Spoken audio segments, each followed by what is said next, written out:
Today, we're going to be talking about the extremely popular but also extremely controversial Palworld. What effect will this game have on the Pokemon Company, Game Freak, and Nintendo?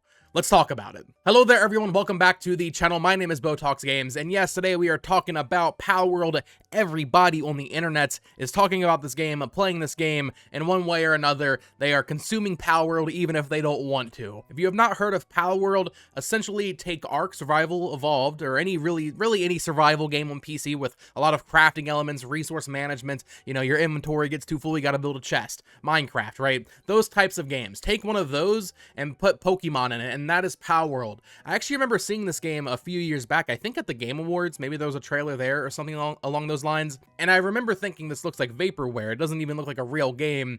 But to be honest, to the game's credit, it's not the worst idea. It isn't very creative. It's just a survival game, but they threw Pokemon into it. But it's honestly not that bad of an idea.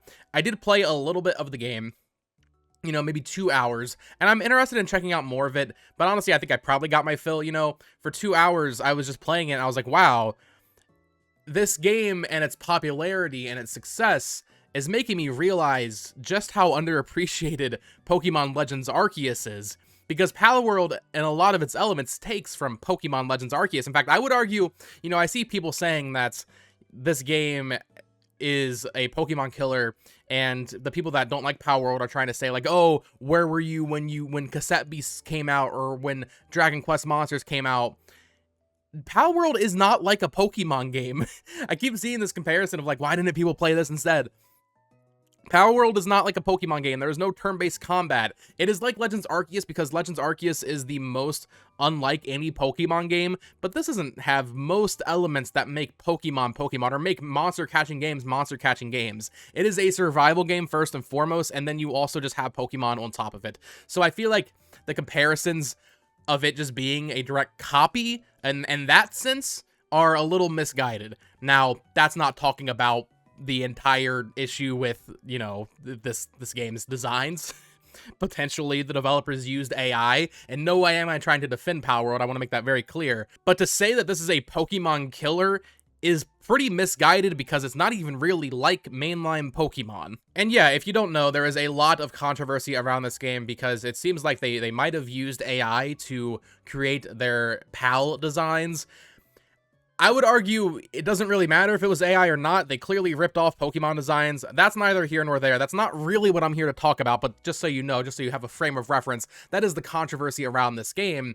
But the more important thing for the sake of this topic is how dang successful Palworld is. It is unbelievable how popular this game has become in such a short time frame. So it's on Game Pass. That's how I played it. I would have not bought this game, but it's on Game Pass. I played it there. And it's also on Steam. And as of making this video on Sunday, I'm posting this on Monday, the game has already sold over 4 million copies. Every 8 or so hours, I'm seeing a new tweet saying it broke another million barrier. First it was 1 million, then it was 2, then 3, then 4, and that's all over the span of like 40 hours, I think. Like, they keep breaking these million milestones, and the game, I think, is like the 6th most played game on Steam of all time in terms of concurrent player counts. I think it peaked at like 1.3 million. So the game is an absolute massive success. And a lot of people I've seen online and on Twitter and in my replies, I even got Verlisify quote tweeting me, which is crazy. A lot of people think that this game is a Pokemon killer, and that this game being so successful will hopefully get Game Freak to, you know, screw their head on right and make a better game next time, because a lot of people don't like modern Pokemon, which is totally fair. If you don't like Pokemon where it's at right now, I don't really blame you. But I keep seeing the sentiment that this game being successful is going to change what the Pokemon Company does and what Game Freak does moving forward. I don't think they give a single damn.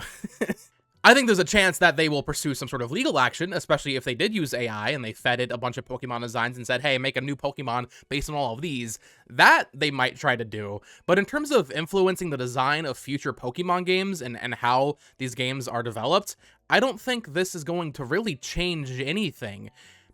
Which is why I brought up earlier that Palworld is not a Pokemon game. It is an Ark game. It is a survival game. That is the main draw and what makes this game so appealing to such a broad audience, especially on PC, where those types of games really flourish. it's not a monster taming game. You tame monsters in it, yes, but it's not like really any other Pokemon game, with the closest comparison being Legends Arceus, but even that had some turn-based battles. I want Game Freak to evolve and improve their design philosophies as much as the next guy. As much as I love Legends Arceus, Scarlet and Violet was... Honestly, I think Scarlet and Violet gets a little bit too much hate. If it didn't have the obvious performance issues, I think that game would be fine. It wouldn't be anything that spectacular, but I think it'd be a fine game, and I like the designs of the Pokemon in that game, but that's not really to the game's credit, that's just like the designers. But in terms of the game itself, if Pokemon Scarlet and Violet ran fine, I think that would have been a fine game. I still would have liked it less on Legends Arceus because I like what Legends Arceus did to the formula for Pokemon. But honestly, I think the core of that game is okay. They just needed to optimize it more. And then hopefully in the future, we get a better open world Pokemon game. I think that's what Legends Arceus did so much better than Scarlet and Violet, was the open zones. So Legends Arceus, if you haven't played it, is open area. More like a Monster Hunter game where you have a hub and then you deploy into these different areas. I think there's like 5 or 6 of them, right? Scarlet and Violet has one huge continued open world, and I think that was a crucial mistake. I think Pokemon, at least until Game Freak can get their act together and make something that runs well, they should have the zones, because that just makes it so much more appealing, at least in my opinion, of like, okay, each area has its own little list of Pokemon that you need to get, and you just complete each area as you go through the game. As a completionist, I thought that was way more appealing than just having a huge map that you can fly around in. I didn't really like that for Scarlet and Violet. People always dreamt of a open world Pokemon game, and I get that, but I think having open areas, once again, at least until Game Freak can get their performance together, just makes a lot more sense. So back to the question at hand, though, will Game Freak and the Pokemon Company pivot and react and change future games based on the success of Palworld? I really don't think so. At most, they might bring back Legends if they weren't planning on it. Maybe they weren't going to make another Legend-style game. If you don't know, that is the weakest-selling Pokemon game on the Switch, which is a huge shame because it's my favorite Pokemon game from the past decade. But maybe this would influence their decision-making when it comes to making another game like that. I would hope that they're already doing it, but maybe they can see Palworld as this thing that's like, okay, well, if this is doing so well, maybe we should try Legends Arceus again, because the design inspirations for Legends Arceus to Palworld is so clear. But no, I don't think Pokemon's gonna add survival crafting elements. I mean, I guess they kind of already did. You can craft the Pokeballs in Legends Arceus, but I don't expect them to have like base building and stuff in Pokemon. That would be such a huge departure from what the main core of Pokemon is. As a spinoff, maybe that could be really cool, but in terms of a mainline Pokemon game, I don't think they should do anything like that. Just make Legends Arceus again, but better. Like, that's... I don't know how to say it. I don't think they need to go full-on Arc Survival Evolved with the next Pokemon game as a reaction to Palworld. I just don't think that makes sense. People are also assuming that Palworld is going to be this long-standing thing that is, you know, a force to be reckoned with. It sells 50 million copies. That's possible. Palworld could be one of those lightning in a bottle moments where they capture it and they just keep it and they keep milking it and it goes on for a decade to come. That could be. However, we've seen time and time again, whenever a trendy game like this pops up, it'll do extremely well, and then it just kind of dies off. Right now, this game is very popular with streamers, which makes people that are younger just be like, oh, okay, I'll check it out, I'll buy it, why not? It's Pokemon, but with guns. That's a funny concept. But how long will that novelty actually last? Like I said, I played 2 hours of the game. I think it's pretty fun for what it is, but it's pretty basic in terms of just being a survival game with Pokemon. It doesn't really do that much new on its own, so whether or not this game will have the long-lasting legs of an actual Pokemon game remains to be seen. There will always be a little bit of people playing it for sure for the future now, but will it be this massive success that keeps going for months, years to come? That remains to be seen. I wouldn't hold my breath, but maybe it will. Maybe it will be one of those moments where it just sticks around forever, like Fortnite did. I don't think that will happen, but maybe. And the final thing I want to touch on in this video in particular is how Palworld and its success and the current sentiment around Game Freak and the Pokemon franchise as a whole on the internet, how will all of this impact the announcements of the next Pokemon game? we pretty much know, or at least anyone that knows how Pokemon games are normally announced, we pretty much know the next Pokemon game is going to be announced in February. At the end of February on Pokemon Day, I think it's February 26th or something like that, we always get a Pokemon announcement that day. And we haven't had a Pokemon game since Scarlet and Violet, which was over 12 months ago. So they've never gone 2 years in a row without a Pokemon game. So it's very, very likely we get a new game announcements at the end of February. Now, I was just talking about how Palworld might not have the long-lasting legs to last years to come, but I assure you in a month, people will still be talking about it. It might not be the hottest trend at the moment, but people will still be playing it en masse within 4 weeks. So how will this game's success and its perceived status as a Pokemon killer, how will it affect the general audience's kind of reception to the next game's announcements? That depends a lot on what the next game is.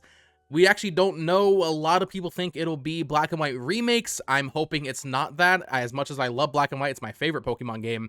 I hope we don't get that yet. I hope they let that cook a little bit longer.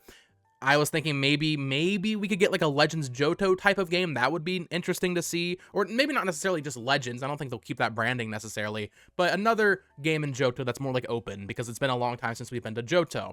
How will Palworld's success kind of affect the reception to that announcement, and will it change how they announce it? I mean, if they announce a Black and White remake that looks like the Ilka remakes of Brilliant Diamond and Shining Pearl, I don't think there will ever be a moment in time right now where they get beat down more. Because if we go from the success of Palworld to a shoddily put together remake of Black and White, bro, it's going to be insufferable. The internet is going to be a hellscape. If you are a Pokemon fan, it's already really bad. Palworld has already done irreparable damage to the Pokemon community. Just to think how bad it will be if Palworld's still going strong and then Game Freak announces a not so great looking remake of Black and White. That will not be a pretty day on the internet. So there's much to ponder about Palworld and how it will affect Game Freak and Pokemon and Nintendo moving forward. Let me know your thoughts down in the comments below. Do you think Palworld will be this long-standing success that goes on for years to come? And do you think it will impact Game Freak and their developments of future Pokemon titles? I would love to get a conversation going down in the comments below.